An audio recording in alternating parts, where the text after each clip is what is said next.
Após a Revolução Russa de 1917, Lenin coloca em prática sua doutrina de expansão mundial do comunismo e, em 1920, estabelece as condições para a filiação ao Partido Comunista, entre elas a realização de amplas campanhas de agitação e propaganda nas organizações militares, principalmente no Exército. Em 25 de março de 1922, nasce o Partido Comunista do Brasil, o PCB. O novo partido aceitava as ordens diretas de Moscou.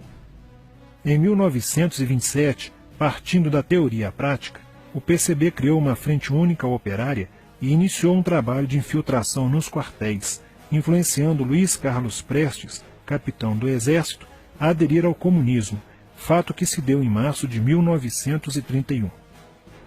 Em abril de 1935, Prestes foi incumbido pela direção da Internacional Comunista de promover um levante armado no Brasil. O movimento tinha por objetivo derrubar o presidente Getúlio Vargas e tomar o poder.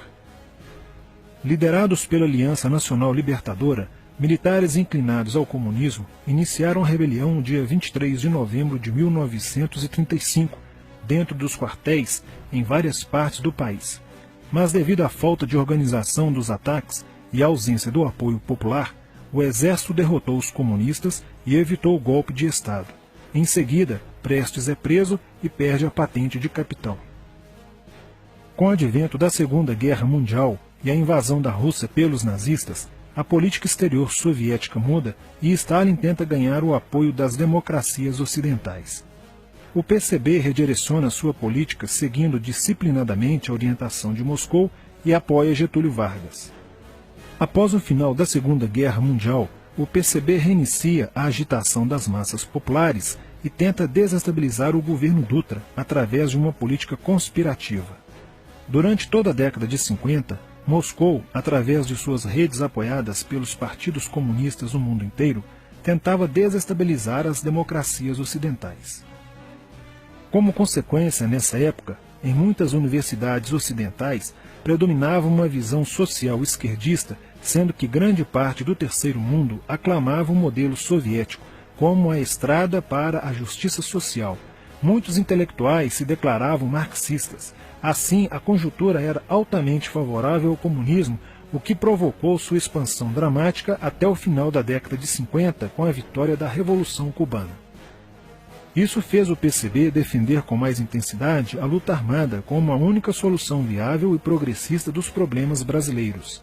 A União Soviética, destinada a aumentar o seu campo de influência no continente americano, despertou interesse pelo Brasil, um país de dimensões imensas, fronteiriço com quase todos os países da América do Sul, país estratégico no cenário mundial que poderia pender o fiel da balança para o lado comunista.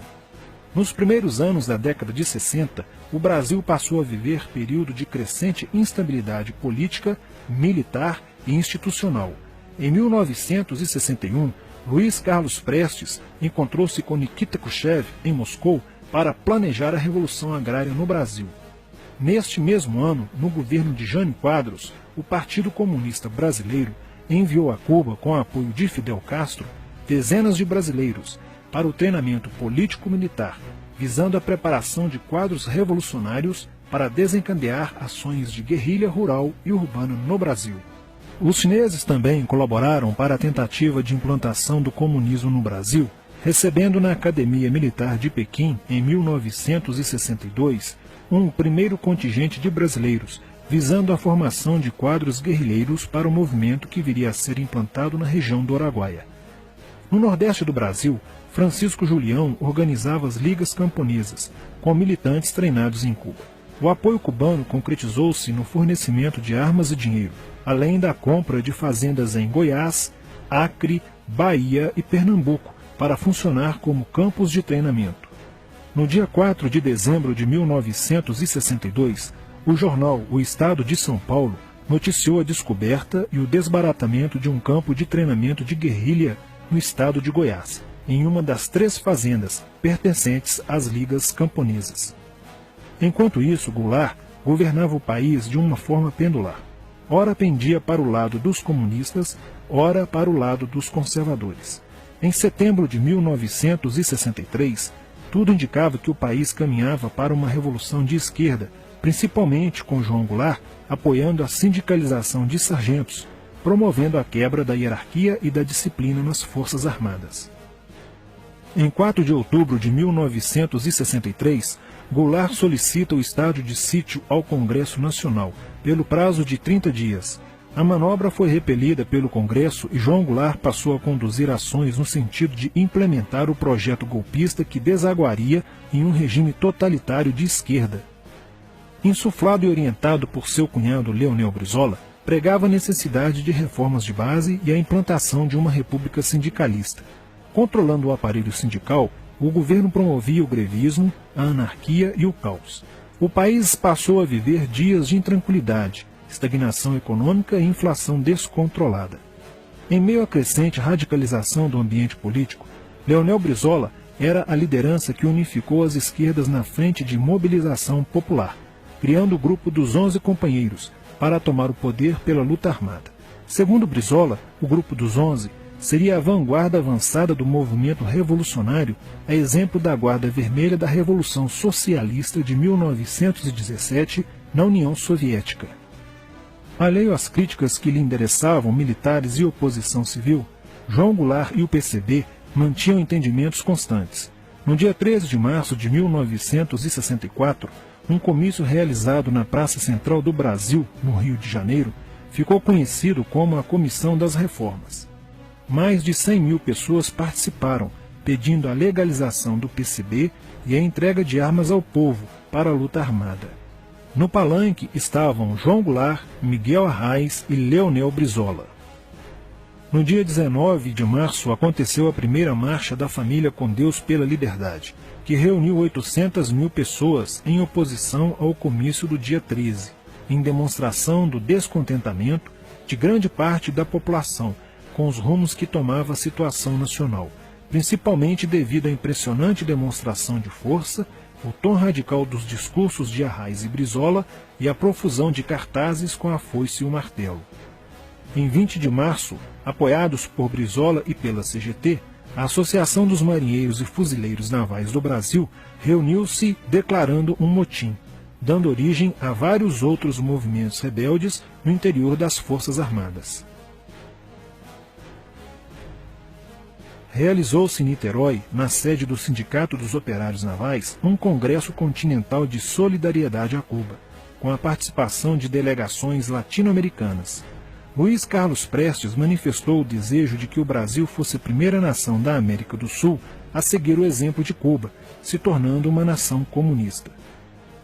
Na véspera de 30 de março de 1964, João Goulart, ignorando o pedido de assessores e do seu líder na Câmara, Tancredo Neves, compareceu à sede do Automóvel Clube para uma homenagem da Associação dos Sargentos da Polícia Militar. No seu discurso, Goulart defendeu a mudança na Constituição para que pudesse concorrer às eleições presidenciais de 1965, desagradando a Carlos Lacerda, Magalhães Pinto e Juscelino Kubitschek, pré-candidatos à presidência da República. O golpe da esquerda já estava preparado para 1º de maio de 1964, caso o Congresso Nacional não aprovasse as mudanças. A imprensa brasileira, bem como importantes setores da Igreja Católica, do meio empresarial e a maior parte do Congresso Nacional, exigiam ações das Forças Armadas para conterem os comunistas no Brasil.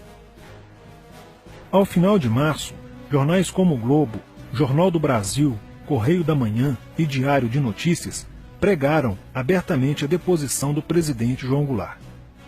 Nos bastidores dos acontecimentos, os serviços secretos dos Estados Unidos e da União Soviética trabalhavam intensamente, tentando cada um fazer a balança pender para o seu lado, não medindo esforços para levarem o Brasil a uma guerra civil. O general Olímpio Mourão Filho resolveu partir com suas tropas sediadas no estado de Minas Gerais para o Rio de Janeiro.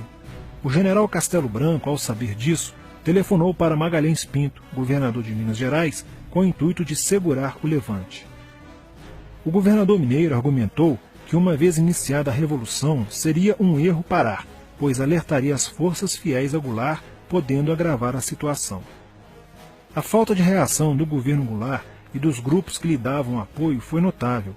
Não se conseguiu articular uma reação armada por parte da esquerda. também fracassou uma greve geral proposta pelo Comando Geral dos Trabalhadores, em apoio ao governo. João Goulart, em busca de segurança, viajou no dia 1º de abril do Rio de Janeiro, onde se encontrava no momento da Revolução, para Brasília, e em seguida para Porto Alegre, onde Leonel Brizola tentava organizar a resistência. Mas João Goulart desistiu de um confronto militar com os revolucionários e seguiu para o exílio no Uruguai.